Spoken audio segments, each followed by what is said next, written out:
Now, I was teaching today. Cannot finish in one day, so I ain't going to try that. But it's called He Who Scattered Israel Would Also Gather Israel. Amen. We have to understand that.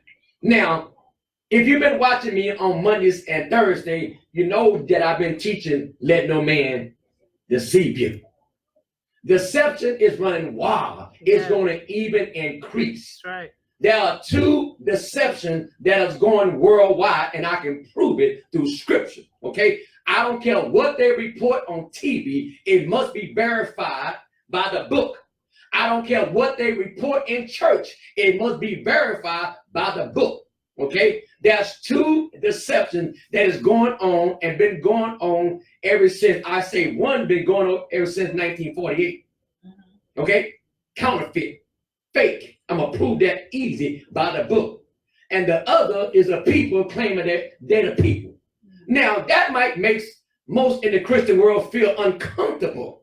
But the scripture said, let no man deceive you. Okay? Now, what we failed to understand, Pastor Jay, that Abraham had two sons, right? We know Isaac and Ishmael. Now, you know Ishmael was raised up in Abraham's house. So I think he learned Torah too, didn't he? Mm-hmm. Okay, so he knew Torah. And then we have Isaac that had Jacob and Esau. So he knew Torah too, right? Now you do know that Esau is a Hebrew too. Yeah. I know that. So yeah, he is a Hebrew. Why? Because his father was a Hebrew. Okay? We forget to think that. So would you say that the other seed know the word? Yes. I know it's easy for us to say that. So they know the word. They know the prophecies. So if Esau or Ishmael knows the scripture, then is it somehow in history that he can manipulate the scripture? We don't think like that. We don't think like that. But the Most High knew these things. Now, let's just take a look at this moment. So if 1948, now they base this on Isaiah. Let's go to Isaiah for a moment, because I got to describe this here, because why? When we begin to look at prophecy, we said that Israel, the nation of Israel, is the fulfillment of biblical prophecy, right? But I don't have time to go into all that debunking that. It's easy, okay? Now, they say in Isaiah 66, why? This is very important, because none of this is going to make sense to you if we believe in a false prophecy and believe in a false people. Now, you have to understand, this has nothing to do with salvation, but if the enemy is deceiving you and somebody else is cashing your checks, you ought to be mad. You ought to be mad, because somebody is deceiving you, deceiving the masses. Okay, very important. Now watch this here. They are basing this on, you got the verse, Isaiah 66. Let me get that. Probably like verse 8 or something like that. Okay, verse 8. Now this is what they're basing the 1948 on. Go ahead. Isaiah chapter 66, verse 8. Who hath heard such a thing? Who hath seen such things? Shall the earth be made to bring forth in one day? Or shall a nation be born at once? Okay, that's what they're saying. You see how this nation was born in one day. But what they're not telling you, that the Zionist movement started this back in the 1800s. They're not telling you that. So this nation was not born in one day. It was forced, or it was brought about by war. Now, it's easy to debunk this here. And those that are watching, let no man deceive you. Yes. Okay? So now, if they are in the land, it should be paradise. Am I right? It should be paradise, because the scripture said that. Well, let's look at a few scriptures to verify this here. Let's go to Ezekiel. So let's see, does the prophecy line up with what people are telling us? Now, y'all do know that the churches are the one that told us that. Am I right? So let's go to chapter 39 first. Watch this here.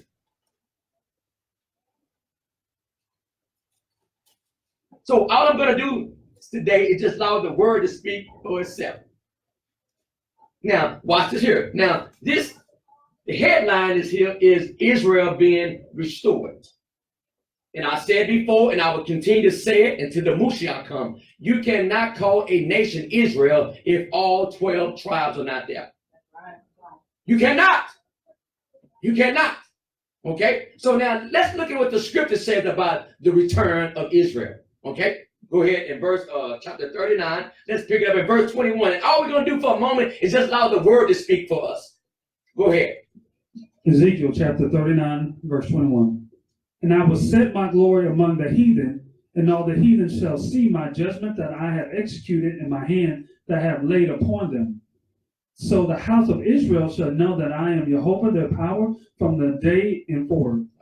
And the heathen shall know that the house of Israel went into captivity for their iniquity, because they trespassed against me. Therefore hid I my face from them, and gave them into the hand of their enemies. So fell they all by the sword. So notice in the text, so he's telling us why Israel went into captivity, okay? Go ahead. Verse 24. According to their uncleanness, and according to the transgressions have I done unto them, and I hid my face from them. Therefore thus says the Lord God, now will I bring again the captivity of Jacob, and have mercy upon the whole house of Israel, and will be jealous for my holy name. So he said, I will bring them, right? Okay, go ahead. After that, they will have borne their shame and all their trespasses whereby they have trespassed against me, when they dealt safely in their land, and none made them afraid. When I have brought them again from the people, and gathered them out of the enemy's land, and am sanctified in them in the sight of many nations. Go ahead. Then shall they know that I am Jehovah their God, which caused them to be led into captivity among the heathen, but I have gathered them unto their own land, and have left none of them any more there. Neither will I hide my face any more from them, for I have poured out my spirit, my ruach, upon the house of Israel, says Jehovah. He said, I will leave none. That's what the scripture says. So can you honestly say biblical that all Israel is back in the land? No. Y'all said that when I do this thing, I'm going to bring all Israel back. All Israel back. Very important. All we're going to do for a moment is just allow the scripture to speak for itself. Okay? Let's look at another one. Let's go to chapter 28. Now, all we're dealing with now is just a return. And we're going to look at prophecy and just look at the land now and look at what prophecy is. Chapter 28, verse 25. Ezekiel chapter 28, verse 25.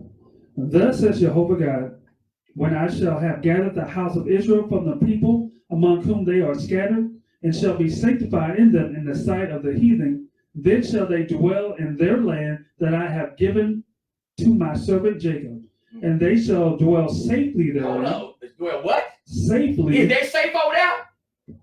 They've been having hell ever since they've been back in the land. Right. Something ain't right with this picture here.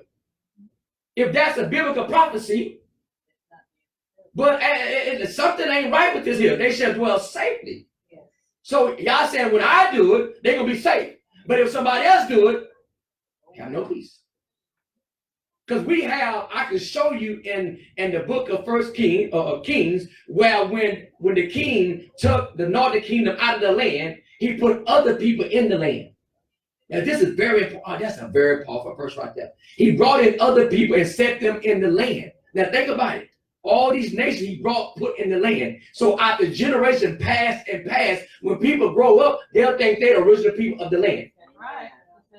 The scripture is showing us that. The king did that. This is powerful. I'm going to show this verse right quick. I'm going to show it to you. And I'm like, oh my goodness, what we got here? Let's go, 2 King. Let no man deceive us. I don't care what these mega churches say or these big time preachers that supporting a land called Israel. You can't call a land Israel. Y'all know who you are. If all the tribes are not there. That's not biblical. That's no coincidence. They just told us and bring the evidence now, okay?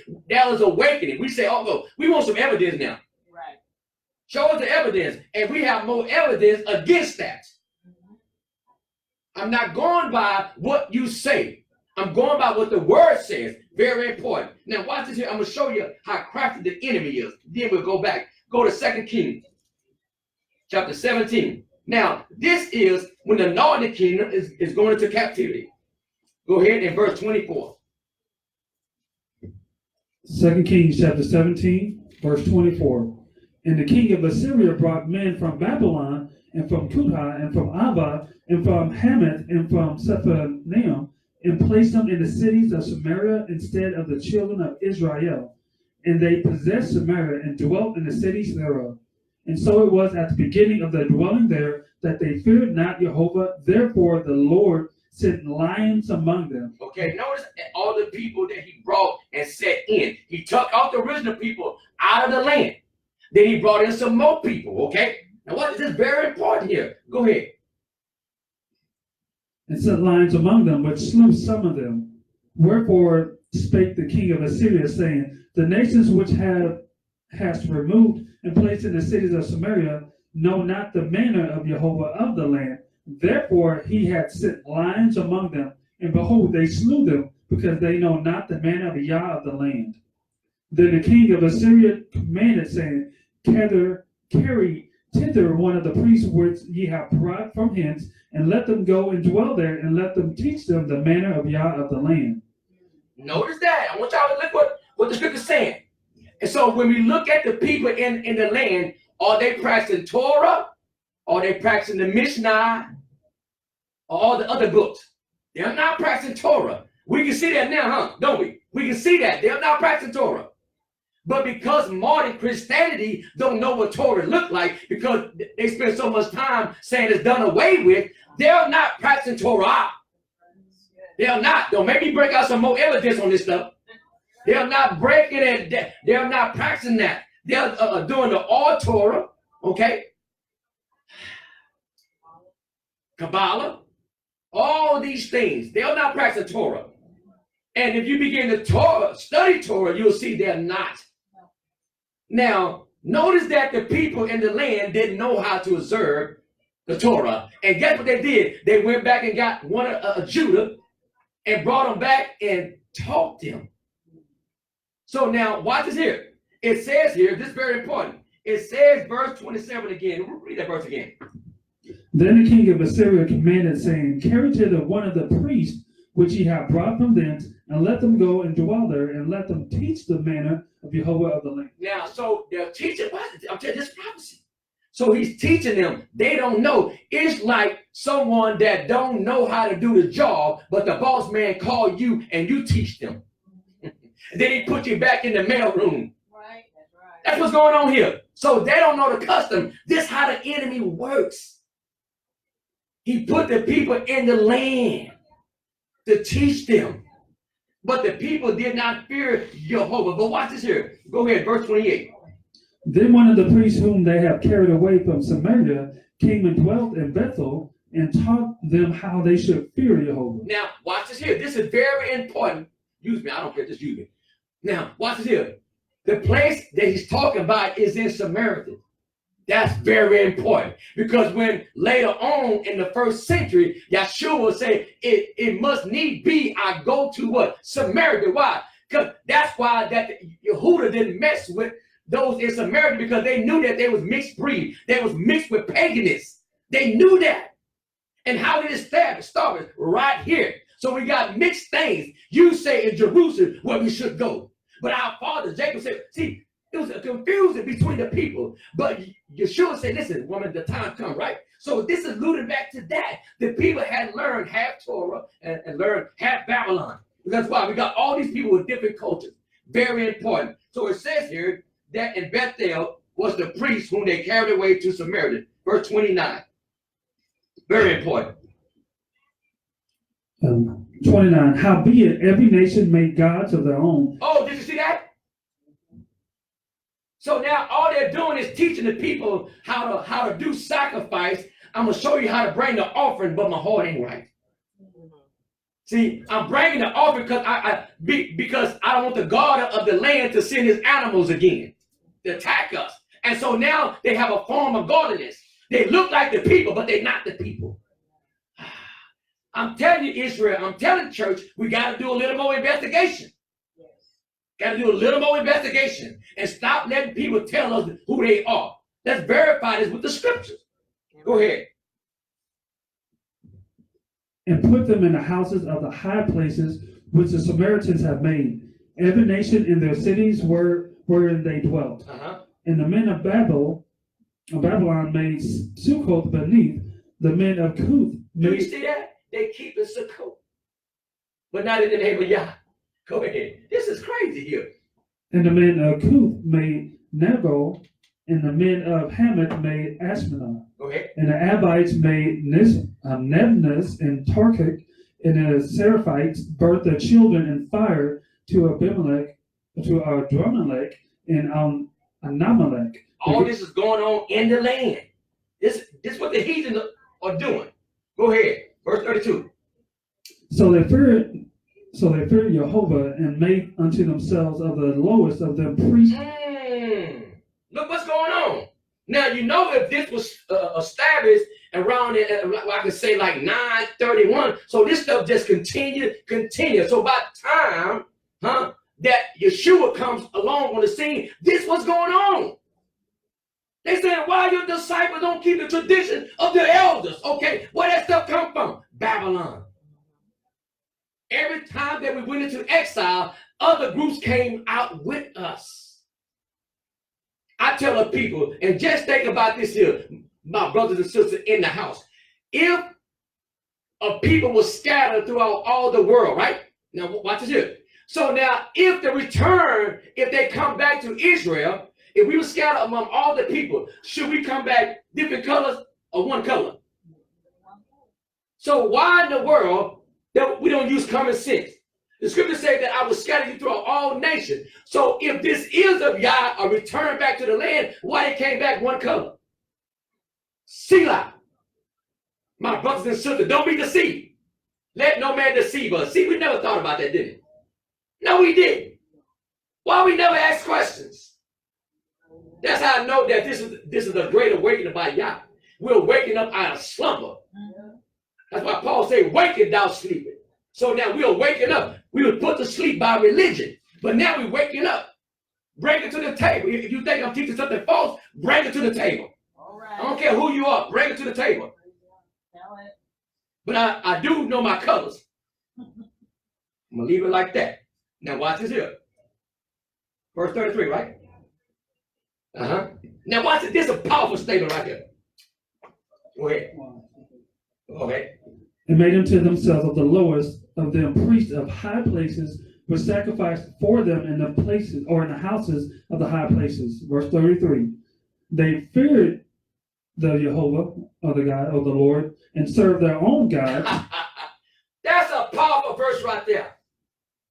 In other words, they had respect for Yah, but we still gonna serve our own God. Yeah.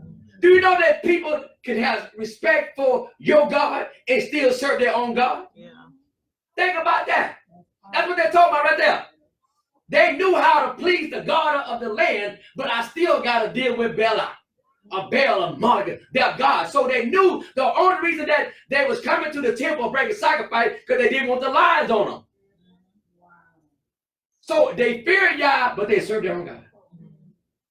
That's powerful right there. And this is round, and I say when the temple was destroyed, or the body of the kingdom was divided in 931. Sister, are you okay? Hallelujah. Hallelujah. Hallelujah. Hallelujah. Father, in the mighty name of Yeshua. Father, I just ask right now that your power will come upon her. Touch her even right now. Father, she's in pain right now. Yes, Father. Heal, Father. We ask for healing, Father. Yeshua, hallelujah. Touch her right now, yes, as you did the one.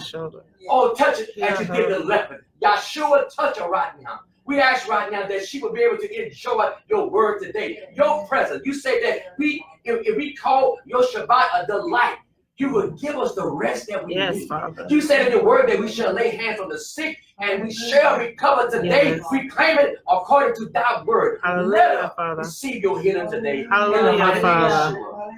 Hallelujah, Hallelujah, Father. Healing, Father. Hallelujah. Hallelujah. That's what Yeshua did.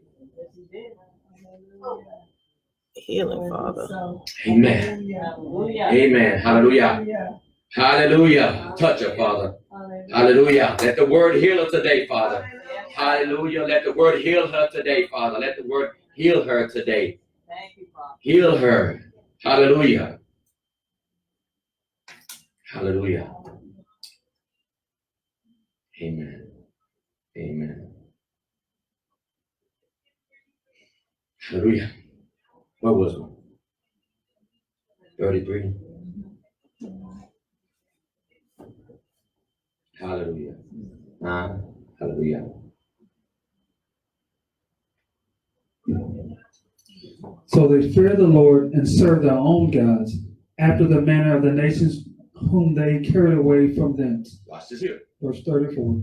Until this day they do after the former manners, they fear not the Lord, neither do they after their statutes, or after the ordinances, or after the law in the commandment which Jehovah commanded the children of Jacob, who he named Israel. So we can see how this mixing occurred even with the dividing of the kingdom. Now these dates I'm gonna give you is very important. And First Kings chapter 12 is when the kingdom was divided because Solomon would not stop mixing with these pagan nations. Solomon had many wives, right? But it was a politician move to make trades, okay? But sooner or later they turned Solomon's heart, because every time you marry a king's wife or a daughter, you have to build an altar for her. Yeah. So when we look at what they call, watch this here, what they call the Solomon seal. Y'all know that star, the Star of David is the Solomon seal.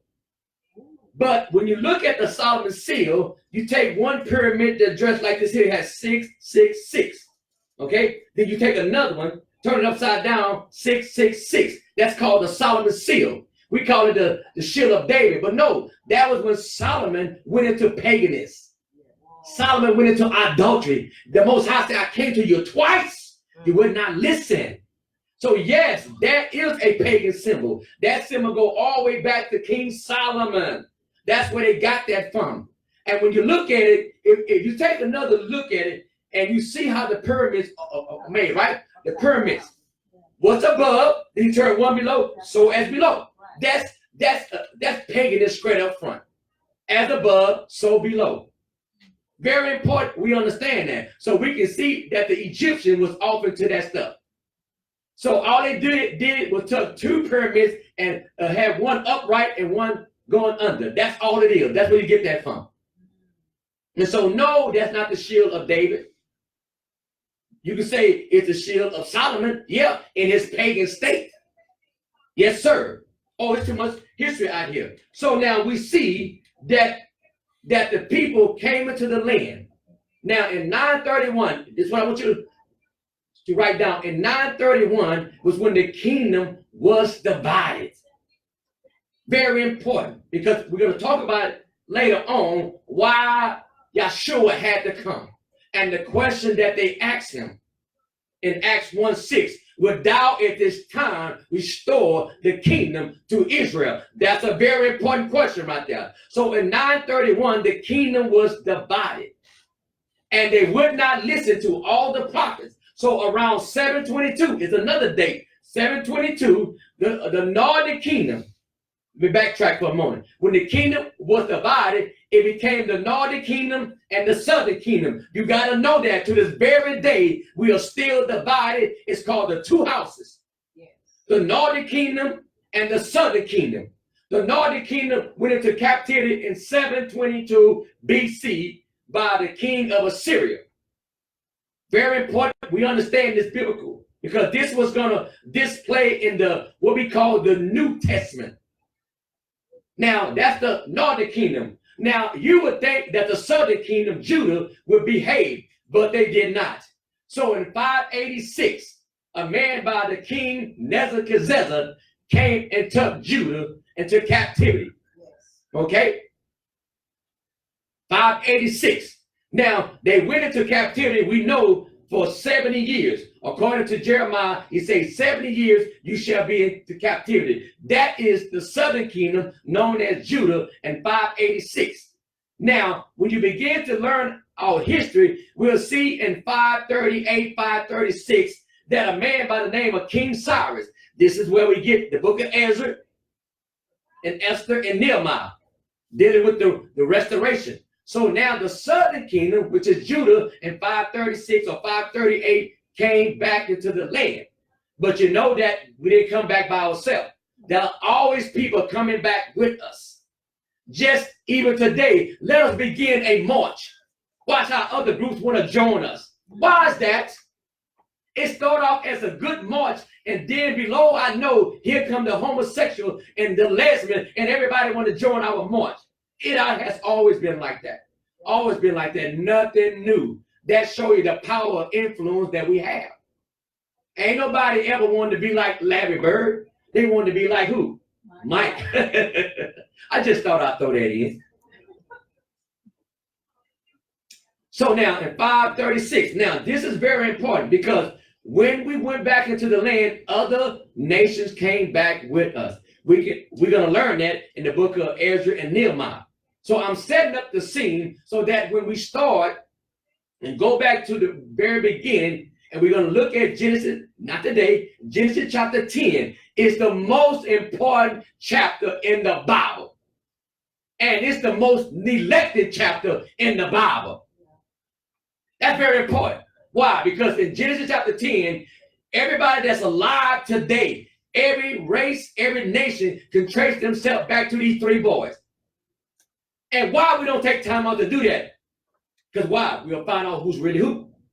Oh, but we ain't scared. We're going to do that. Why? Because it has everything to do with prophecy. It has everything to do with prophecy. If somebody telling us that this is a true prophecy, but I say, no, it's not. Somebody been lying to us for all these years.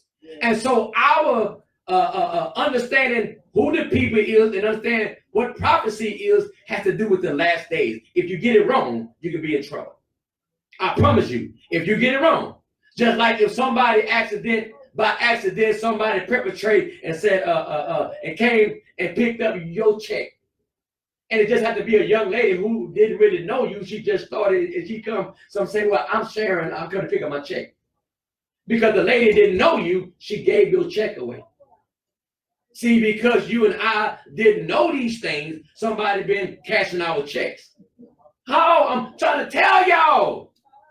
The money that they getting, they ought to be in jail. That's right. That's a fraud. That's right. See, that's why they don't want us to find this out. Because why? They got to give us back pay.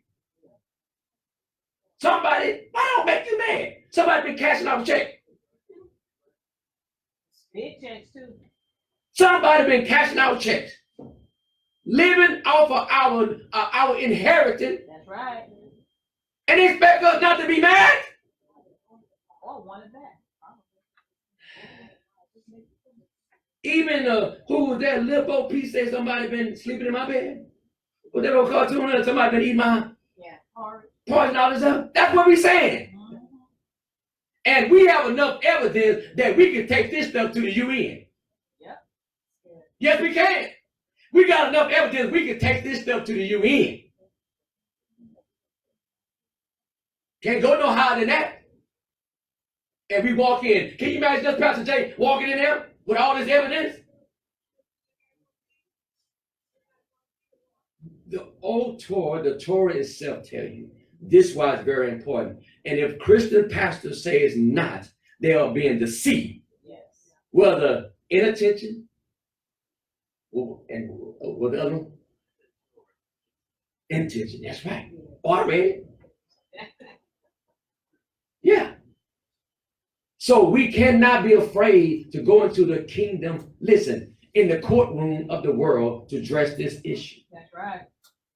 We cannot. That's why I say the enemy don't care about us playing church.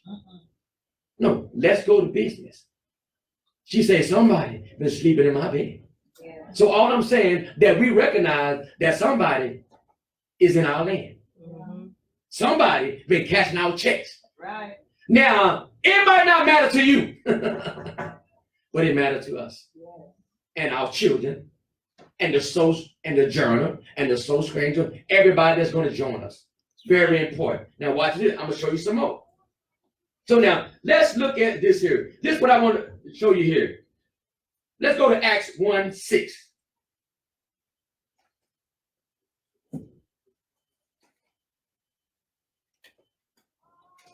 Acts 1:6. Read that question now. This is after the resurrection, and Yeshua has not ascended yet. And these disciples or apostles now could have asked any question in the world.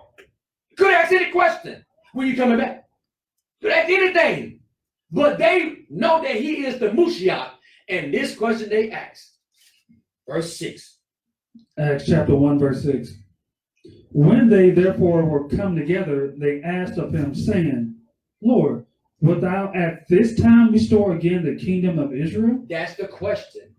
They didn't say, will the UN, the Rome?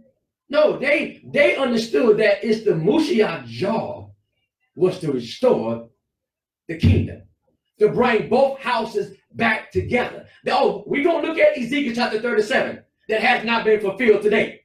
The 2 sticks. Oh, it's in the book. The reason I'm doing this here to just so that the word, don't take my word, but that the word get inside of you and the Ruach can bring this stuff alive to you. Because we're not just out here just trying to do things to make ourselves feel good. We're not suffering with a lost identity. Now, no. Yes, in a way we are, but we are discovering who we are. And so you can't tell me who we're not. See, once you know who you are, then people can't put a name on you like black, Negro, dog, African American. That's why some of you don't want to answer that stuff. So we know, watch this, so that people won't say, this ain't no race thing. Because we know that everywhere that we went, when our father Abraham went to Canaan and came out of Canaan, it said, and he had other people with him. When Israel went into Egypt, which is the country of Africa, and came out of slavery, we brought other people with us. So we was never discriminated against nobody. Oh, you understand? Never. We understand. Matter of fact, in our Torah, it says you never to vex a stranger. Amen. We got that in the Torah. If a stranger want to join you, he said he becomes just like the household. Amen. So anybody that says that we teach racism don't know Torah. Because I can show you in our Constitution, we are to love the stranger. Amen. So who do you think they're talking to? Not us. Not us. Now watch this here. Let's talk about the ingathering of the exile. It's going to be like a joyful wedding. Woo! Glory. It's going to be like a joyful wedding. Amen. Let's look at Isaiah for a moment. Let's look at a few scriptures. I just want the word to speak to us because his word is powerful. His word is sharper than any two-edged sword. Amen? Amen? His word will not return to us void. So if a person has a problem, he got a problem with the word.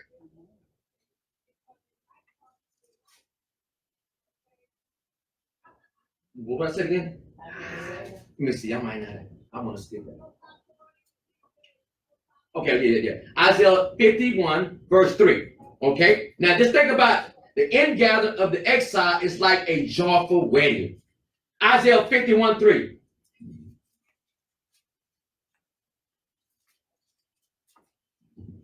Isaiah chapter 51, verse 3.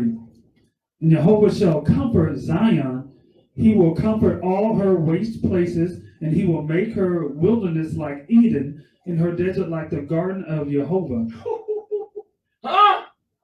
Has that happened yet? This is what he said he's going to do. See, this word, even though I can show you in a little bit that the Most High knew that we was going to break the covenant and go into exile. So that's why the title is, He Who Scattered Israel will also gather Israel. He ain't like some parents that don't know where their kids at. Huh? He didn't leave us in the front of a fire station. He knows exactly where we at. We're just in exile right now. There's no such thing from the Most High perspective, lost tribes. It's lost from a human perspective. But y'all know where all we at. Huh? That's the good news that the prophet trying to say. Listen, I want y'all to know you're going into captivity, but I'm going to come get you. Amen. Hallelujah. Hallelujah. This is powerful right here. Let's look at Jeremiah. Jeremiah chapter 31. Oh, go ahead. He said he want to finish it. It says, joy and gladness shall be found therein, thanksgiving and the voice of melody. Woo! This is what he's talking about. Now, this is dealing with the gathered Israel. This how it's going to look like. This how it's going to look like. Because when you look at that picture that they show us, the people coming back from Germany, Russia, Poland, they ain't got no DNA like us. It should have been different people. It should have been some Egyptian. It should, listen, I read, y'all can go online. I don't know how I discovered this here. So as I'm studying, right, that was and I can pull it up on my phone and show it to you. That was he was an Egyptian, black Egyptian, came to this country probably in like, I don't know, the 70s, I can pull it up, but like back in like the 70s or the 80s. And they told him, this what our U.S. government told him. You are not black, you white. Now, it confused the man. They said that if you wanted to be a citizen, he could not say that he was black. He had to say now. And so because he wanted to be a citizen of the country, he said, okay. But then years later, like 5 years later, he just couldn't do it anymore. You could go online and check it out. This man had to go to the Supreme Court and sue for that to be taken off the application. Wow. He said that the U.S. government told him that anybody that comes from that part of the world, if they say they are black, they're going to be put on that as white. Now, the question ought to be, why the U.S. government don't want us to know that the people in Egypt was black? That's what I'm saying. And when I'm talking about, I'm saying for us as Americans, whether you're white, Chinese, whatever it may be, you need to ask the question, why they're trying to hide the identity of the people of the Most High. Why is that? You have to understand, if the blessing, if people are being blessed because Israel is in captivity, the Bible said, oh, when Israel come back, you think you was blessed then? You're going to be more blessed. Watch this here. More. Please get my heart. Let no man deceive you. Jeremiah chapter 31. Watch this here. I'm going to show you something here first. And then we'll go back. Look at what it says here about Israel. Jeremiah chapter 31. Look, read verses, start at verse 35. Now, this is where we have, behold, the day come, says Jehovah, I will make a renewed covenant. But we stop reading right there, Pastor Jay. Look what verse 35 says. Go ahead. He ain't forgot about us. Jeremiah chapter 31, verse 35. Thus says Jehovah, which gave the sun for a light by day, in the ordinance of the moon and of the stars for a light by night, which divided the sea, which he waves thereof roar. The Lord of hosts is his name. And go ahead. 36. And those ordinances depart from before me, says Jehovah. Then the seed of Israel also shall cease from being a nation before me forever. As the full, I can see the sun and the moon and stars down. So when people say, oh, he just forgot about Israel. Oh, no. Because the Most High know how humans think. He said, I know some people say, oh, Israel don't exist no more. We all Israel. That's a Bible lie. Okay, that's a lie. Israel has to exist because Israel is the seed.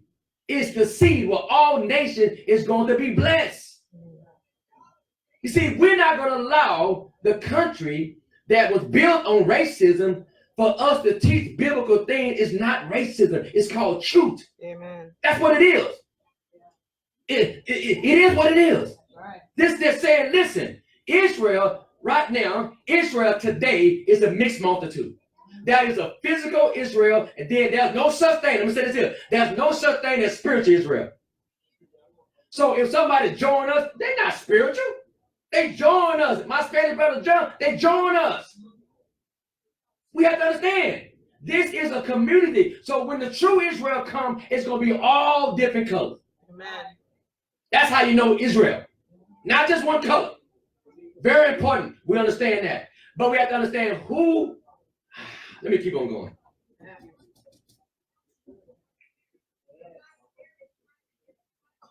Let's go.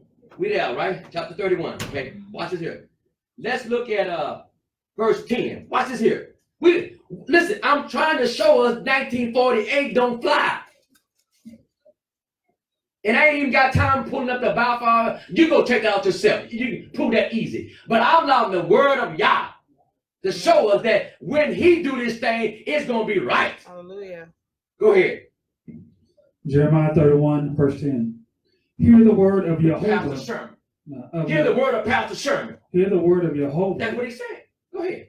O ye nations, and declare it in the isles afar off, and say, he that scattered Israel will gather him and keep him as a shepherd does his flock. Amen. You show the UN Glory. ain't supposed to gather him.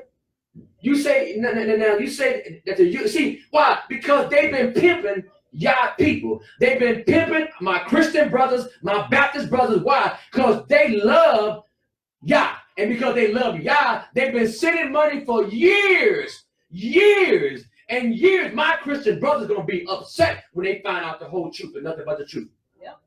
Because there are churches right now, mega churches, that have been supporting this thing for years. We all did. Anybody ever send any money? Anybody that put any money in the envelope to support Israel? Huh? Even, okay, did anybody ever pray for Israel? Yeah. Huh? So now watch when my Christian brothers see that we've been deceived. Oh, it's going to be an uproar.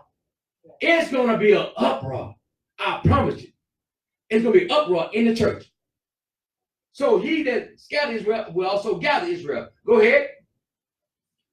For the Lord hath redeemed Jacob and ransomed him from the hand and of him that was stronger than he. Therefore they shall come and sing in the height of Zion, and shall flow together to the goodness of Jehovah, for wheat and for wine and for oil and for the young of the flock and of the herd. And their soul shall be as a water garden, and they shall not sorrow anymore at Has all. that happened, Miss Betty? Where's this restoration that Jeremiah I'm talking about? But this is a day coming. For they that wait on Jehovah, right? We ain't gonna be disappointed. We wait on him. We ain't gotta march around the White House. We ain't gotta picket. We don't have to do none of that. Only one thing that Israel has to do is repent. Repent of what? For breaking the Torah. What is sin? Transgression of the Torah. We got to turn back to his Shabbat, his feast, and keeping his commandments. We Hallelujah. recognize that Yeshua is the Mashiach. And so that's why we put away those who are watching. That's why we put away the Asherahs and the Christmas and the Easter. If breaking the law got us into captivity, what's going to get us out of it? Returning back to the Torah. Right. Returning back to the law. That's just common sense. Yeah. That's common sense. We're waking up. Watch this. What's this here? Go to chapter 33. Jeremiah chapter 33. All we're doing is just allowing the word to speak to us. Am I right? So there is a restoration coming for all those that called on the name of Jehovah.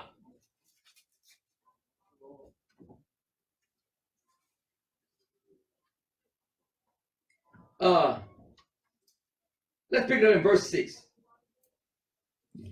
Jeremiah 33, verse 6. Behold, I will bring it health. Yeah, I'll bring health and a cure, and I will cure them and reveal unto them the abundance of peace and truth. And I will cause the captivity of Judah and the captivity of Israel to return and build them as at first. Hold up.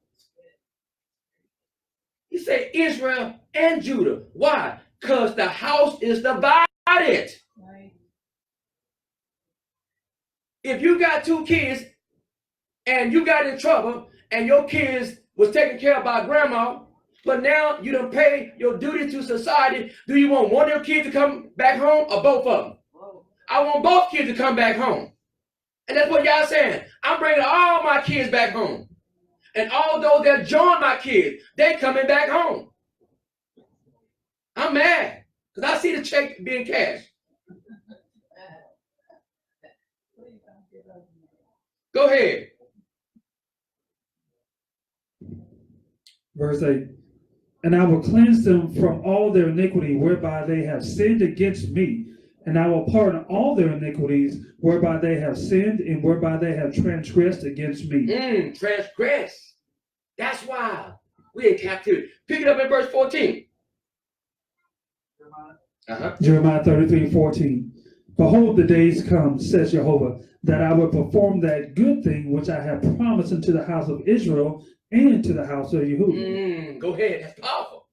Verse 15. In those days, at that time, will I cause a branch of righteousness to grow up unto David, and he will execute judgment and righteousness in the land. Verse 16. In those days shall Yehudah be saved, and Jerusalem shall dwell safely. If they dwell in safety, see how the word just showing us. If I was the enemy, I would have created a doctrine too that said, don't read the Old Testament. That's done away. But that was a smart move. Remember, the scripture wants us to know in Bereshit chapter 3, Genesis chapter 3, that now the serpent was more crafty than all the wild beasts. He said to the Christians, the Old Testament is done away with. That's what he whispered today. But the Most High is revealing the book. He's opened our eyes. Go ahead. What you got? Again, 16. In the same name wherewith she shall be called the Lord of righteousness. Verse 17. For thus says Jehovah, David shall never want a man to sit upon the throne of the house of Israel. Neither shall the priest of the Levites want a man before me to offer burnt offerings and to kindle meat offerings and to do sacrifice continually. And the word of Jehovah came unto Jeremiah, saying, Thus says Jehovah, if ye can break my covenant of the day and my covenant of the night, and that there should not be day and night in their season, then may also my covenant be broken with David my servant, that he should not have a son to reign upon this throne or his throne, and with the Levites, the priests, and my ministers. And the hosts of heaven cannot be numbered, neither the sand of the sea measured. So will I multiply the seed of David, my servant, and the Levites that minister unto me. That's why in the Brit Hadashah, when you hear people say, Thou son of David, because they understood prophecy. They understood that Yeshua, when you look at Matthew, it says that he's the seed of Abraham, the son of David. It's a prophecy. So Yeshua is going to reign forever and ever. It can't be talking about King David. So this is the prophecy that he's talking about here. Now, look what verse 16 says again. In those days shall Judah be saved, and Jerusalem shall dwell safely. Okay. Now, verse 15. In those days and at that time will I cause a branch of righteousness to grow up unto David. Really? Let's see what he's talking about. Let's go to Isaiah. A branch. Keep that in mind. A branch. Isaiah chapter 11. So he said, I will cause a branch to rise up. Isaiah chapter 11. Let's pick up at verse 10. And the commentary wants you to know that the heading of the line is coming home. Go ahead. Isaiah chapter 11, verse 10. And in that day there shall be a root of Jesse, which shall stand for an ensign of the people. To it shall the Gentiles seek, and his rest shall be glorious. Okay, so all he's saying is that the nation, see, the nation don't have salvation. Salvation is only through Yahudah. Think about that. Not the Judas, but Yahudah. And it's no coincidence that Yahudah is the fourth letter of the Hebrew, which is the letter Dali, the door. So he's saying that the only way you get salvation is through Yahudah, the door. And Yeshua is of the tribe of Judah. So if you shut the door, there'll be no salvation. There's no coincidence. He is the door. He said, by me, if you come in, you go in and out. But if you climb the fence, you're a thief. Now watch this here. Go ahead.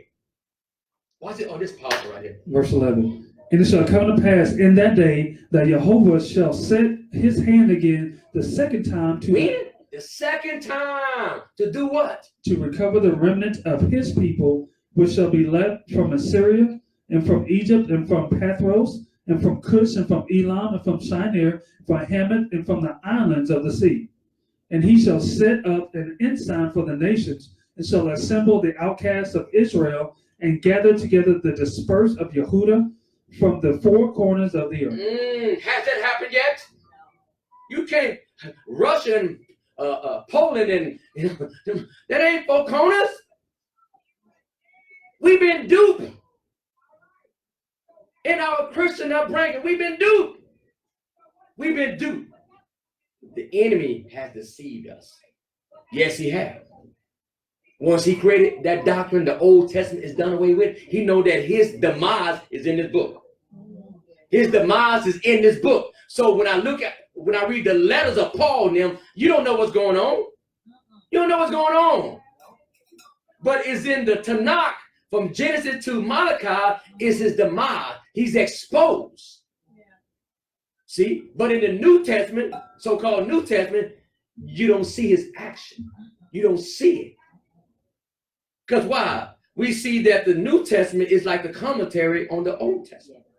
So you have to go back to the original to find out what Paul was talking about. Right. So when Paul makes statement that not all that say of Israel are of Israel, but all Israel will be saved. See, he knows not everyone that says they are Israel are of Israel. But in Isaac shall thou seed be. Not in Ishmael, not in Esau. Enemy has gathered here.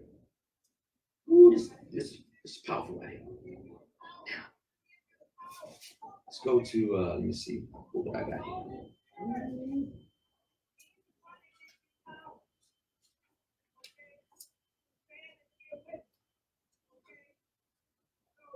Let's go to, okay. Chapter 10. Isaiah chapter 10. Let's pick it up in verse, let's do 20.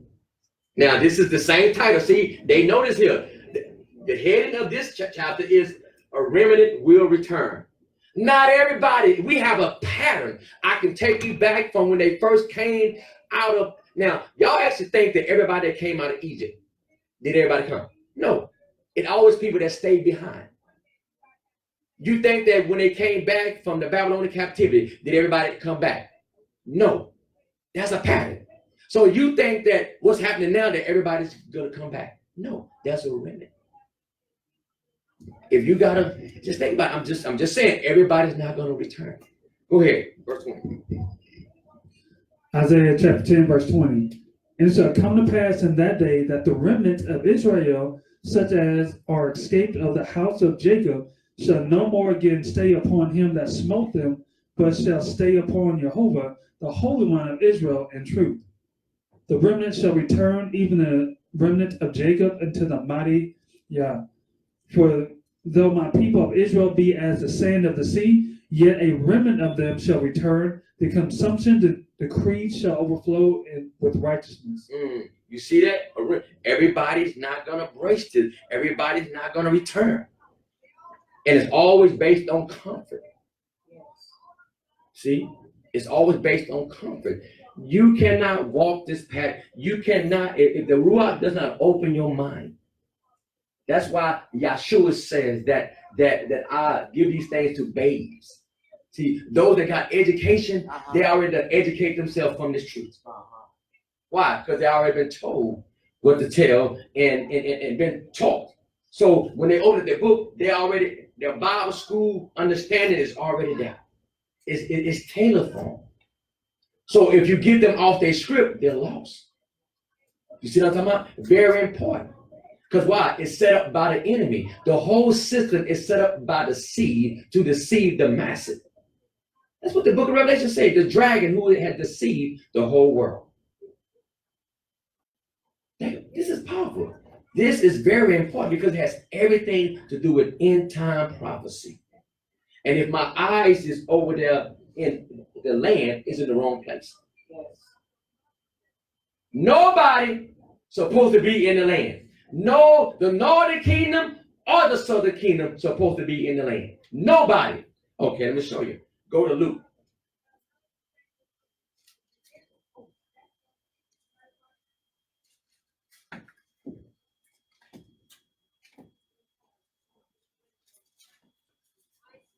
Let's go here. Luke chapter 21. We get that.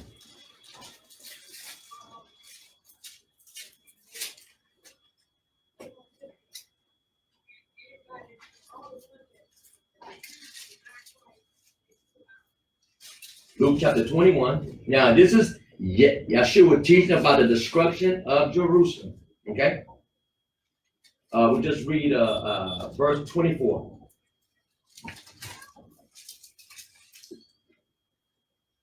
Luke chapter 21, verse 24. And Yeshua, and they shall fall by the edge of the sword, and shall be led away captive into all nations. And Jerusalem shall be trodden down of the Gentiles until the times of the Gentiles be fulfilled. Oh, see, there have been 3 stages of our departure, and each time, now watch this here. I gave you the first time we went into captivity. We can see the Egyptian captivity, okay, on the continent of Africa. And then we can see that when in 931, when the northern kingdom was taken captive, and then we can see, now this is in the scripture, and then we can see when the southern kingdom was taken captive in 586.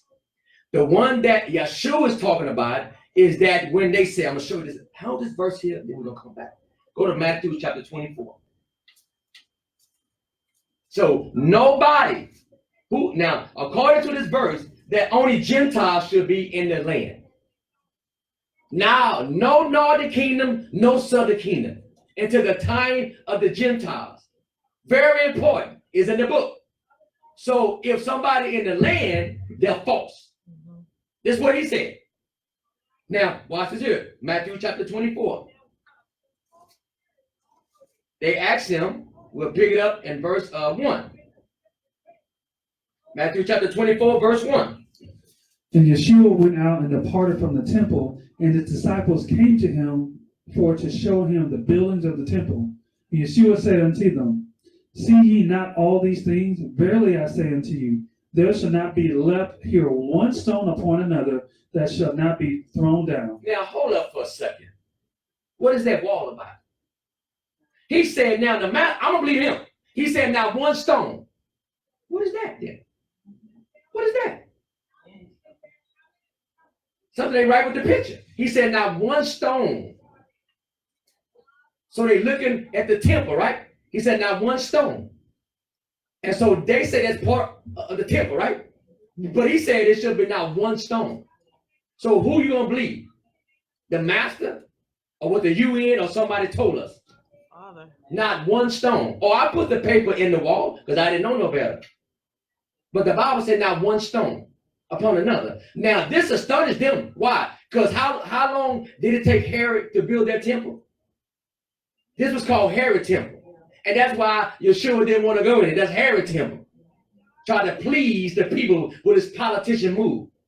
Israel, we have to always be careful when a politician, ain't no politician coming in here. We don't want your vote. You're not vote. We already voted, and his name is Yeshua HaMashiach. As a matter of fact, as kingdom, we don't vote. He's king by birth. You either accept it or you don't. Go ahead. Verse 3. And as he sat upon the Mount of Olives, the disciples came unto him privately, saying, Tell us, when shall these things be? And what shall be the sign of the coming and the end of the world? And Yeshua answered and said unto them, Take heed that no man deceive you. For many shall come in my name, saying, I am Christ the Messiah, and shall deceive many. And ye shall hear of wars and rumor of wars. See that they be not troubled. For all these things must come to pass, but the end is not yet. But the end is not yet. So now, when we look at Luke again, I want to take one more look at it. One more look. It's very important. That's why I'm giving you all this scripture, because when you go back and read it, then you'll read more and see more. Okay? Now, again, this is what the Mashiach said. Verse 24. Luke 21, 24. And And they shall fall by the edge of the sword, and shall be led away captive and into all nations. And Jerusalem shall be trodden down of the Gentiles until the time of the Gentiles be fulfilled. So there's a time for the Gentiles, meaning the nations, the other nations. So guess what again? So now this is the last time that we was ever in the land. And that's why we got to know our history. That's why Genesis chapter 10 is the most important chapter in the Bible. Very important. So as we begin our journey, you will see. This is good. Now watch this here. So when we look at this here, so what happened? I'm going to give you some little history, just a little bit. So who's in charge of Rome? Rome is in charge, right? Rome. Now, when was Jerusalem destroyed? 70 AD. By who? By the Romans. By a man named Titus. Okay, Titus. Now, guess where Yahudah ran to? They ran where they always ran. Down into Africa. Why? Because they could blend now. Very important. Because why? Everything has to do with prophecy. And we have to understand, as Christian brothers and sisters Baptists, we have to understand there's two people on the planet that saying that they are the people. If you follow the wrong people, we're going to be in trouble. That's all I'm saying. We follow the wrong people. It's very important. We should not be deceived by the masses. We cannot be deceived by the masses. Either they are or either we are. It's just bottom line. Bottom line. So we cannot be deceived by the masses. Now, let's go to Ezekiel. Back to Ezekiel, chapter 37.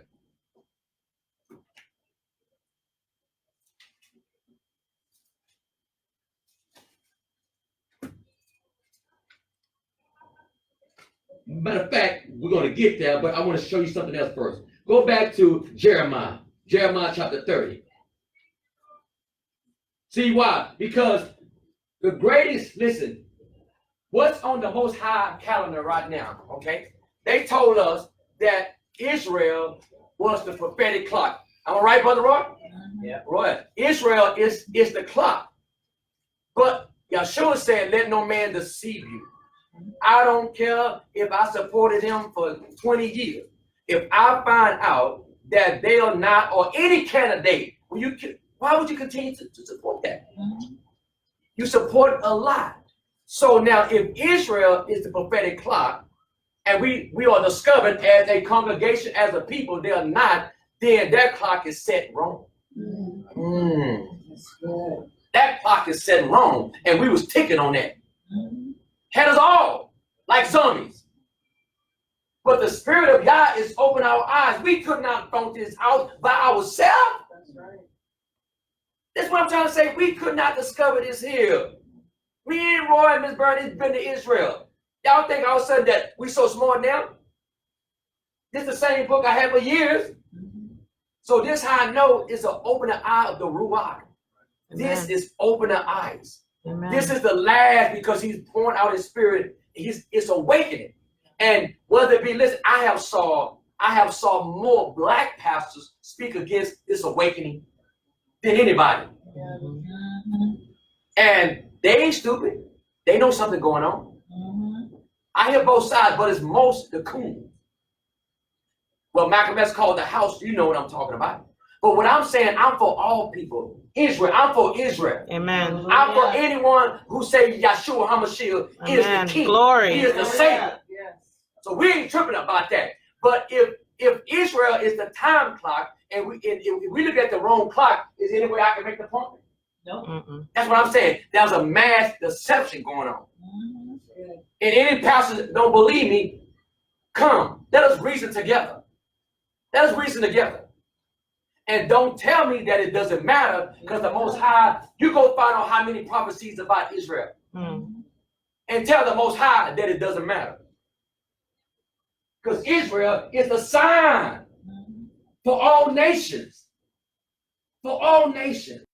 So it's very important. Now watch this here. In Jeremiah I said, right? Yeah. Chapter 30. Look what verse 1 says. Jeremiah chapter 30, verse 1. The word that came to Jeremiah from Jehovah, saying, thus says Jehovah God of Israel, saying, write thee all the words that I have spoken unto thee in a book. For lo, the days come, says Jehovah, that I will bring again the captivity of my people Israel and Yehuda. We can't ignore that. House, Israel and Judah. They don't call themselves Judah. What they call themselves? Jewish. Jewish. What is that? Kind of like. Really not, but kind of like. It's not yellow, but yellowish. I'm saying we are waking up by the Spirit of the Most High. Amen. Expose Glory. this junk. Glory. We got generation. We got children. It's our responsibility. Son of man, what he said, I have made you a watchman, not for America, but for the house of Israel. Glory. So if the Most High show us things, I can't be silent. We can't be silent because of people's feelings. This is about Israel, the whole house of Israel, and everyone that want to join is welcome. Amen. So he says that. Read that again, verse 3 again. For lo, the days come, says Jehovah, that I will bring again the captivity of my people Israel and Yehuda, says Jehovah, and I will cause them to return to the land that I gave to their fathers, and they shall possess it. And these are the words that Jehovah spake concerning Israel and concerning Yehuda. That's powerful. Both of them, right? Watch this here. Go ahead and keep reading. Verse 5. For thus says Jehovah, we have heard a voice of trembling, of fear, and not of peace. Ask ye now, and see whether a man does travail with child. Wherefore do I see every man with his hands on his loins, as a woman in travail, and all the faces are turned into paleness. Alas, for that day is great, so that none is like it, and even the time of Jacob's trouble, but he shall be saved out of it. Ah! That's right. That's loud. But what it say? Verse 7 again. Ah! That day is great. So that none is what? Like it. It is even the time of Jacob's trouble, but he shall be saved. Anybody know what that means? Watch this here. He said that the return of Israel is like Jacob's trouble, but he shall be saved. Watch this here. Go to Bereshit, Genesis chapter 32. Meaning, my brothers and sisters, it's not going to be an easy return. It's not going to be easy return. Now, the Bible tells us, the word of God said this here. Now, Jacob, remember, it's going to be like Jacob's trouble. So he said, oh, the scripture says that the Most High said, Jacob, it's time to go back to the land. So Jacob said, no, okay, put away your idols, put away this here, put away this here. Why? Because Jacob know, okay, long as we was in captivity, I know what y'all was doing, but now I've been called to go back home. See, that's why we putting away the idols. That's why we putting away the Ishtas and the crystal. Why? Because we've been going, it's time to go back home. So now Jacob said, okay, let's clean your house. But now, as Jacob headed back home, guess who we got to deal with? Chapter 32, verse 1. This is what Jeremiah talking about. Jacob's trouble. And some of your troubles gonna be with your own kinfolks. A man own foe or a man own enemy will be well in his own house. Some of you, I know some of your family members think you're crazy. Because you're putting away idols. Now watch this here. Verse 1. Go ahead. Bereshit chapter 32, verse 1. That's Genesis chapter 32, verse 1. And Jacob went on his way, and the angel of Jehovah met him. And Jacob saw them, and he said, this is Elohim's host. And he called the name of that place Mahayim. Guess what that means? It means two camps. It's already a picture of the two houses. So two camps. So Jacob, who's the leader of the house, going back to the land. But it's not going to be easy because you got to deal with some issues. Go ahead. Verse 3. And Jacob sent messengers before him to Esau, his brother, into the land of Seir, the country of Edom. Now, watch this here.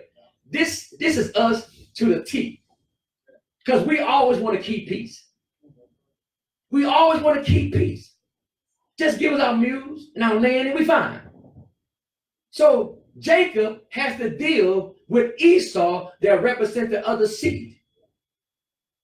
Very important. This time is going to be as Jacob trouble. But remember, the scripture tells us that Jeremiah, he shall be saved. So y'all saying, listen, don't expect no easy road back. See, right now, my people, my brothers and sisters of Israel, it looks easy for us right now, don't it? Look easy. We just having our Shabbats. We just minding our own business. But you got to be on guard. It's not going to be like this all the time. That's why we got to know those who labor among us. Are you with me in the battle? See, everybody come chill when ain't no bullet holes in the door. When we had to replace 2 windows because somebody shot at them. I wonder how many people still come in when 2 or 3 cars get tire flats and they right on our building. See, it's easy time now, but we got to understand that. Remember, the seed of the serpent wants to kill the seed of the woman. Never forget that. Yes. Never forget that. See, religion has made us comfortable. We come and have church, but not understanding that we got to be on our spiritual guard. That's right. Put on the whole armor of God. You don't put on the armor, listen, in the battle, you keep it on. That's right. That's what we're doing. Getting your mind ready for the battle. Very important. Very important. So now Jacob understood it. He got 2 camps. What did he do then? Verse 4. And he commanded them, saying, Thus shall ye speak unto my lord Esau. Thy servant Jacob saith thus, I have sojourned with Laban and stayed there until now. And I have oxen and asses, flocks, and men servants and women servants. And I have sent to tell my Lord that I have found grace in thy sight, that I may find grace in thy sight.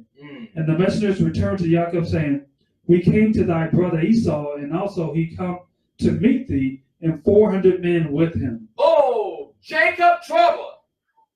Think about that. 400, drop a 0, 40. What 40 always represent?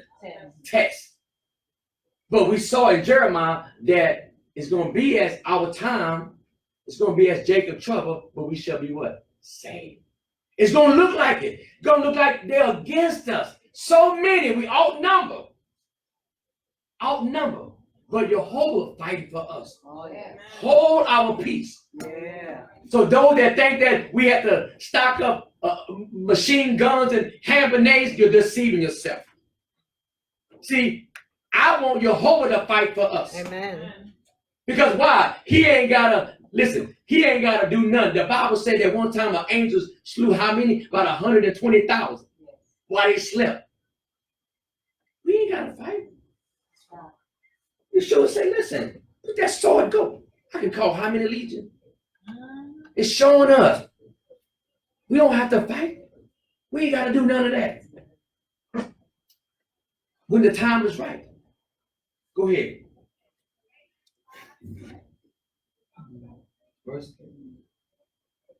Verse 7. Then Jacob was greatly afraid and distressed, and he divided the people that was with him, the flocks, the herds, and the camels, into 2 bands, and said, If Esau come to the one company and smite it, then the other company which is left shall escape. And Jacob said, O Jehovah, of my father Abraham, Elohim of the father of Abraham, and Elohim of my father Isaac, the Jehovah which saidest unto me, Return unto my country and to my kindred, and I will dwell well with thee. And I am not worthy of the least of all these mercies and of all the truth, which I have showed unto thy servant. For with my staff I passed over this Jordan, and now I become 2 bands. Deliver me, I pray thee, from the hand of my brother, and from the hand of Esau, for I fear him, lest he will come and smite me, and the mother with the children. And thou saidest, I will surely do thee good, and make thy seed as the sand of the sea, which cannot be numbered for multitude. This is a conflict. This is written. Everything, you have to keep in mind, everything, every action, every deed of the patriarchs, all 3 of them, Abraham, Isaac, and Jacob, is the potential for the children. So you need to pay attention to every action that takes place. Case in point, the deeds of the father are potential for the children. Yes. Abraham went down into Egypt. Pharaoh saw Sarah. He took Sarah. Yah plagued his house. Abraham came out with sustenance. That was a picture that the seed of Abraham was going to go down to Egypt. Pharaoh was going to take us. Yah was going to plague Pharaoh. And did we come out broke? No, we didn't. You see, every deed, Paul tells us that in Romans chapter 15, verse 4, and 1 Corinthians chapter 10, verse 6 and 11. The things that are written a long time ago was written for our admonition, that through patience and comfort of the scripture that we can have hope. So we are not to be in the dark. This is right here. It's up to the leaders to teach sound doctrine so that when this happens, we say, oh, this is the time of Jacob's trouble. Though our human emotions are be nervous and scared, but be still and know that I am Yah. Glory. And he will deliver us. Very important. Because the dragon is going angry. Yes. And he's going to intensify. So we need to know who among us, labor among us. Very important, my brothers and sisters. I'm telling you, very important. So now, so we see that Jacob had to meet Esau before he went back into the land. Yes. So what that means, as we're going back, as we're traveling back, spiritual in going back to the land, who we're going to deal with? Esau. Esau, that's a prophetic picture. Very important. So you got to know who Esau is.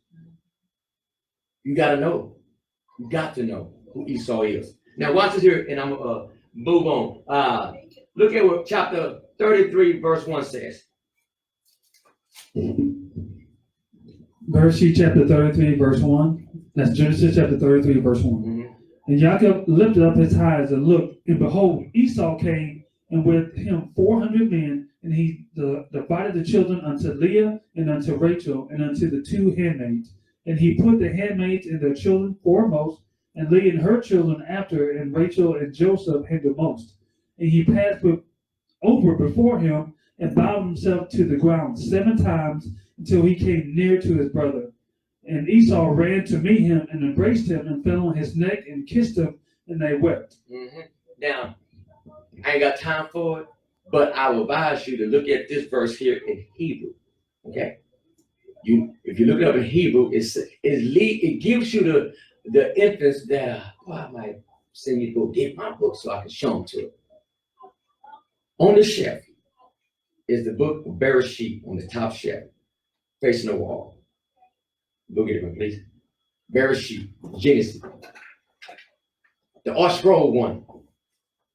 You probably have to get the second version. I got 2 versions, okay? Okay. Because it gives you the infants, okay? It gives you the infants that they made up, but they not.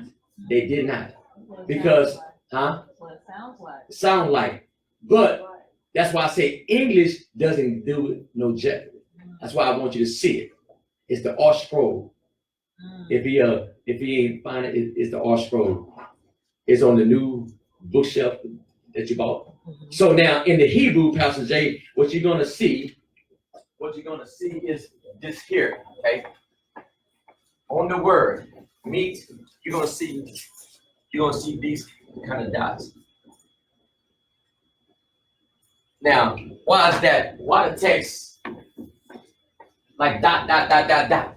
Why? Because when they met, the scripture, I want you to know, only in Hebrew you see that, is that when Esau embraced Jacob, he went to bite him.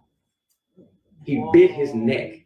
And the Most High hardened the neck of Yaakov, and Esau, so they didn't make it. See, you don't see that. In here, it shows that it looked like in English that they made up.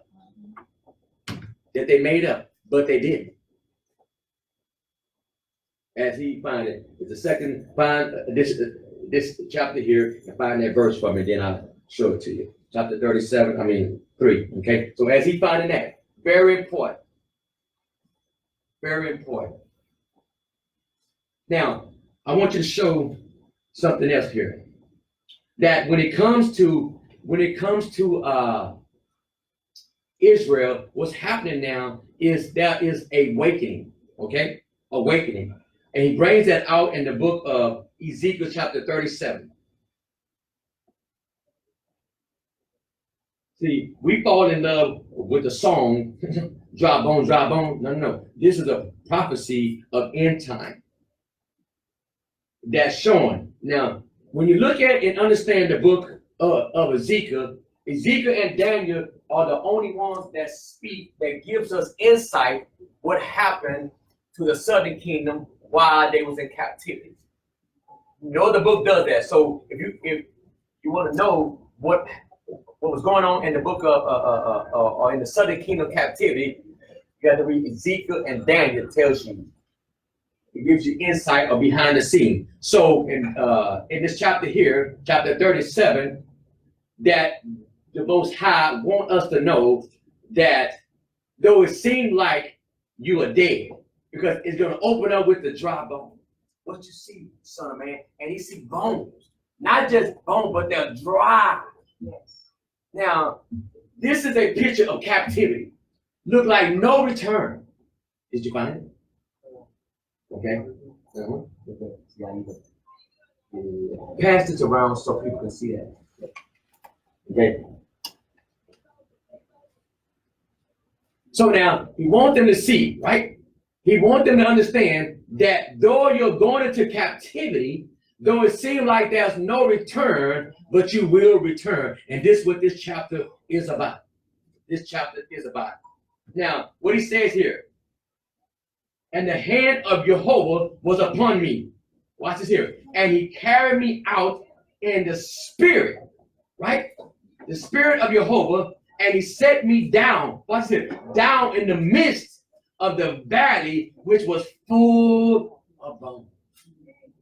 Now, this is what Ezekiel is seeing.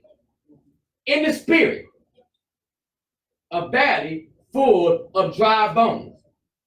And watch this here. And he caused me to pass by them round about, and behold, there were very many in the open valley, and lo, they were very dry. Now think about that. Something that's very dry, you can't even touch it. It's going to crumble. This is the shape that Ezekiel is seeing of those in exile. Have no life. This is what Ezekiel is saying. So now, this is a dead situation that Ezekiel is looking at as a prophet.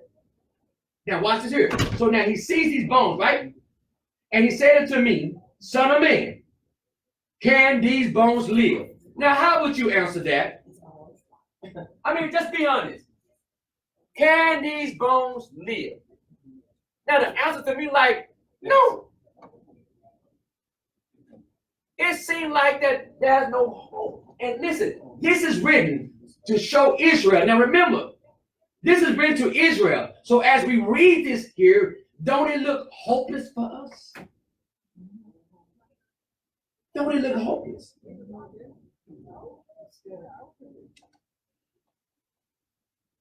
about that. And the question is, can these bones live? This is written for the children of Israel.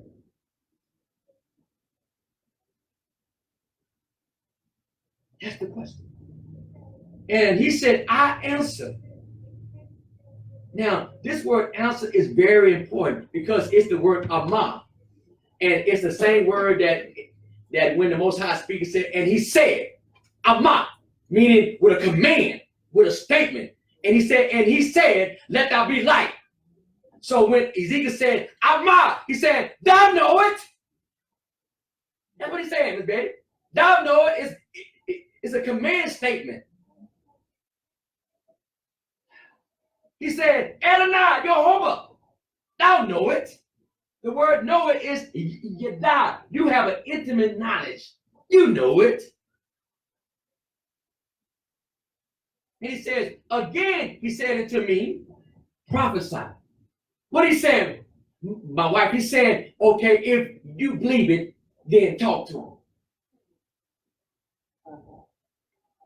Huh?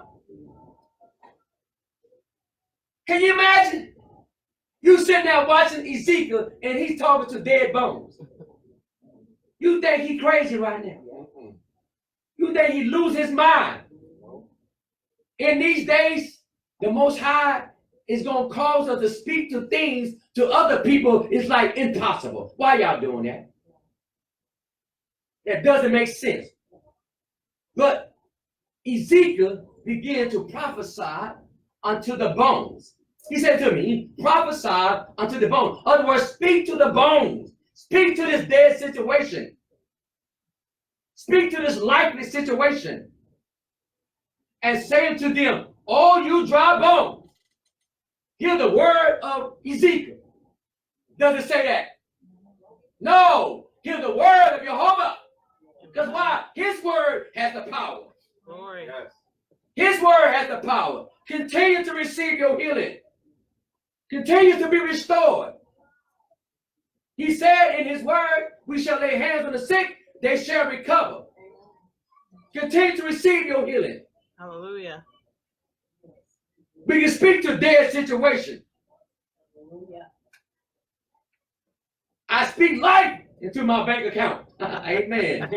Come on now. Glory. Hallelujah. Oh, dry bones, hear the word. Now, this is powerful right here. He said, hear the word of Jehovah. What he's saying here, Shema, the word of Jehovah. Obey the word of Jehovah. The word right there is Shema. He said, oh, dry bones, obey the word of Jehovah. This is Ezekiel. See, when you're a prophet, you say things that doesn't make sense to other people. It's like people watching you, you saying, why y'all coming there? What y'all doing at that place? Why y'all keep coming over there? What's going on over there? So other people that don't understand the prophecy, we look to them as strange. Oh, we just poor trying to find ourselves. Oh, those poor people that are trying to obey the commandment. That's how people see us. He says here, in verse 5, thus says Adonai Jehovah unto these bones, behold, I cause what? Breath to enter into you, and you shall live. The word breath is spirit. Notice that he's going to call, these bones are dry, but their life is coming from Yah. So the question was to Ezekiel, can these bones live? And we have to ask ourselves the same question. Can these bones live? Because right now, the bones are scattered all over the world. And who's going to bring us back together? Think about that. Go ahead, verse 6. And I will. And I will lay sinews upon you, and will bring up flesh upon you, and cover you with skin, and put breath in you. And you shall live, and you shall know that I am Jehovah. That's what he's going to do. Go ahead. So I prophesied as I was commanded, and as I prophesied, there was a noise. Hold it. We got to work this here. Now, you have to understand, this is ridiculous. This doesn't make sense. Just think about it. You sitting there watching Ezekiel, these dry bones, and he's prophesying. And you used to be under his ministry. Now you say, now I know he's my pastor, losing his mind. And then all of a sudden, he said, I began to prophesy, to speak as I was commanded. And there was what? A noise. Now, what's going on? So now there's a shaking. Am I right, God? There's a shaking. Oh, here in this church, it's a shaking. Oh, here in this church, it's a shaking. There's a shaking going around. The noise, I can hear it on YouTube. I can hear the pastor. There's a shaking going on that they don't know what to do. Their congregation is being shaken. Why? Because the word is going forth. The spirit is moving. So that was a shaking. See, the first thing that has to happen, that's a shaking. Can you imagine the reverence of the noise? There's a shaking. Shaking things, moving things. It's just like an earthquake. So now the congregation, now the pastors are getting nervous. Because why? There's a shaking going on in the spirit. Go ahead. And behold, a shaking, And the bones came together, bone to his bone. And when I behold, lo, the sinews and the flesh came up upon them, and the skin covered them above, but there was no breath in them. Hold it. See that? See, we just can't get together. It's the breath. It's the life. You can have a body but not have life. Right. You see? So now we have everything come together, but then there's no life. See, we need the Spirit of God. We Yeah. need the Word of God, but we need the Spirit of God. Amen. Because it's His Spirit that gives us life. Amen. Go ahead. Then he said unto me, then Jehovah said unto me, prophesy unto the wind, prophesy, son of man, and say to the wind, Say what to the wind? thus says Jehovah God, come from the four winds, O breath, and breathe upon these slain, that they may live. So I prophesied as he commanded me, and the breath came into them, and they lived, and stood upon their feet, an exceedingly great army. That's why they scared. Amen. That's why they scared. Coming forward. Huh? We coming forward. That's why they scared. Because when Yah raised us up, All right. the house of Israel, when Yah raised us up, it's going to be a great army. Amen. Amen. Amen. A great army. Right. See, the one who scattered us said, I'm going to gather you. Amen. Glory. Very important. It's going to be many that march with us. Hallelujah. This army is going to be full of soldiers. Full of soldiers. Very important. I'm glad to have soldiers with me. Amen. And I know in this army, it's going to be all different color soldiers. Amen. Yes, it is. So because the Most High is doing this here, we got to know that we ain't going to be coming. Listen, other words, we're not going to make it into the land. Badly making it. Oh, badly making it. No! All right. No! No. No! You have to understand that when, listen, we have a glimpse of this here. Rahab said, listen, the moment we heard about y'all, the whole city was just on lockdown, lockdown. They coming, they coming, they coming. We have plenty of images right there. Right. Rahab said, man, when we heard about y'all, and we kicked the butt of the king of Ar, we did some mighty things. Yeah. We did. It's written there to show us. How did we do that? The Spirit of Yah. Hallelujah. He's going to build us up. We don't need no sacrifice. We don't need no sacrifice from no Dr. Phil. We don't need none of that. He's going to heal the wound of our exile. He's going to do that. And people are going to join us. They're going to join us, the army of Yah. That's powerful right there. Yes. Go ahead. Who is this army then? Who is this army? Then he said unto me, son of man, these bones are the whole house of Israel. The whole house. That's the northern kingdom and the southern. The whole house of Israel. Wait. Behold, they say, our bones are dried and our hope is lost. We are cut off of our parts. Therefore prophesy and say unto them, thus says Jehovah Elohim. Behold, O my people, I will open your graves and cause you to come up out of your graves and bring you into the land of Israel. Now, he's not talking about that. No, he's talking about what he just said. Our dead life, our dead situation. When you're in captivity, you're in graves. You're in graves. He's going to open this thing up. It's going to be a beautiful sight. A multitude. Just I saw a multitude that you could not number. Everyone that feared the God of Abraham, Isaac, Jacob. Huh? I can't wait to be in battle with my Spanish brother, my white brother, my Chinese brother. That's going to be an awesome sight right there. Amen. Glory. It's going to be awesome. It's going to be awesome. Go ahead. Verse 12. Therefore prophesy and say unto them, thus says Jehovah God, behold, O my people, I will open your graves and cause you to come up out of your graves and bring you to the land of Israel. And ye shall know that I am Jehovah, when I have opened your graves, O my people, and brought you up out of your graves, and shall put my spirit in you, and ye shall live, and I will place you in your own land. Then shall you know that I am Jehovah, have spoken it and performed it, said the Lord. Have that happen. Have that happen. No, it hasn't happened. I think if you was listen, if you was the UN right now, you need to write me a check. Because I didn't prove the case. Huh? Did I take my brother Roy with me too? This how Judah look. Huh? This how Israel look. I'm taking all my Spanish, but my black. I'm taking them all. This how Israel look. We are a mix of people. No people could ever be in exile for all those times and come back one color. Thank you. No way. And we ain't on mushrooms. We ain't seeing things.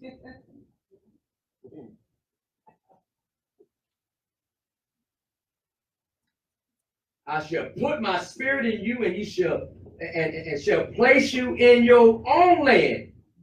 Then shall you know that I am Jehovah, has spoken it and performed it, said Jehovah. This is what I'm talking about. To be in the land. To be in the land. Go ahead. We're gonna finish this here. Verse 15. The word of Jehovah came again unto me, saying, Moreover, son of man, take ye one stick and write upon it for Judah and for the children of Israel, his companions. Then take another stick and write upon it for Joseph, the stick of Ephraim, and for all the house of Israel, his companions. And join them one to another to one stick, and they shall become one in thy hand. And when the children of thy people shall speak unto me, saying, Will thou not show us what this means by these? Say unto them, Thus says Jehovah Elohim, Behold, I will take the stick of Joseph, which is in the hand of Ephraim, and the tribe of Israel, his fellows, and put them with him, even with the stick of Yehudah, and make them one stick, and they shall be one in my hand. And the sticks whereon they write shall be in thy hand before their eyes. And say unto them, Thus says Jehovah God, Behold, I will take the children of Israel from among the heathen, where they be gone, and gather them on every side, and bring them into their own land. And I'll make them one nation in the land upon the mountains of Israel, and one king shall be king of them all. And there shall be no more two nations, neither shall they be divided into two kingdoms anymore at all. Oh, do you see that? That is what's going to happen. That Yahshua shall reign over the house of Jacob forever and ever. That's what the messenger told his mother, that Yahshua shall reign over the house of Jacob forever and ever. At his birth, he says that. He says that. And he said, Behold, thou shalt conceive in thy womb, and shalt bring forth, and thou shalt call his name Yahshua. He shall be great. He shall be called the Son of the Most High. And Jehovah Elohim shall give unto him the throne of David his father. And he shall reign over the house of Jacob forever and forever. That's the prophecy that's happening right before our eyes. That is the assurance for all Israel.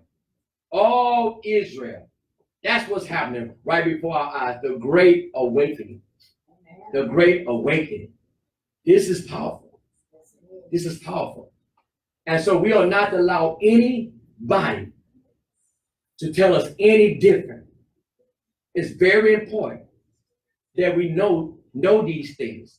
And Israel, we walk into these things. And we know that we've been in exile a long time. And so Israel is going to be multiple colors.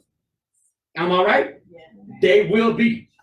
There's no such thing of a people being in exile coming back one color. That is not biblical. And we ought to go with what the word of the Most High says.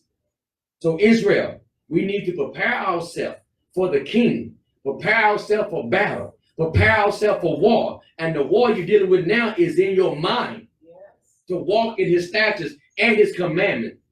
We don't care what the religion of Christendom has set up. There'll be many that come from them. The Baptists, the Protestants, are all form of religion that the Holy Spirit is going to go in and begin to touch people's heart. The people that's going to be yearning and searching for the truth. As she sung the song, as a deer panted for the water brook, so my soul panted for you. So this is what's going to happen. There will be a greater shaking, as is happening even right now. A shaking. And so we got to continue to prophesy to the four winds of the cone. That's right. That the Most High is going to do this thing. So I know I have showed enough scripture to prove to you that 1948 is not biblical. And we're still waiting on the restoration of the kingdom of Israel. Right now, there's a fishing that we are going out fishing for the lost sheep of the house of Israel. This is in our Bible. We got to take this to Israel, then to the nations. Yes. Very important. That is the mission that Israel has been given. And when we don't understand our mission, Pastor Jay, then we establish a religion. Yeah. And we settle down. That's what happens. And we begin to feel comfortable, even though there are pastors who listen to me now, and you know there are scriptures that make you feel uncomfortable. But you jump over them and bypass it. You know something wrong, something missing, and you stay in the matrix because you feel comfortable. Truth do make some people feel uncomfortable. But I remember what Yeshua said, the Mashiach said, the truth shall do what? Make us free. And I want to be free.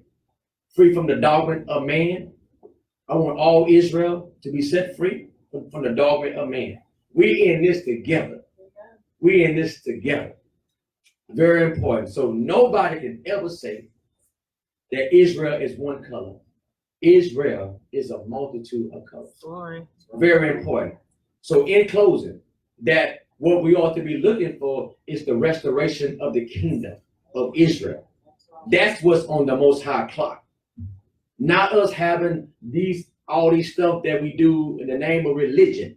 What is the purpose of the feast? So nations will come and join us. They begin to ask questions like, what is this? I always thought. They told me. And they'll be able to learn about these things. That's why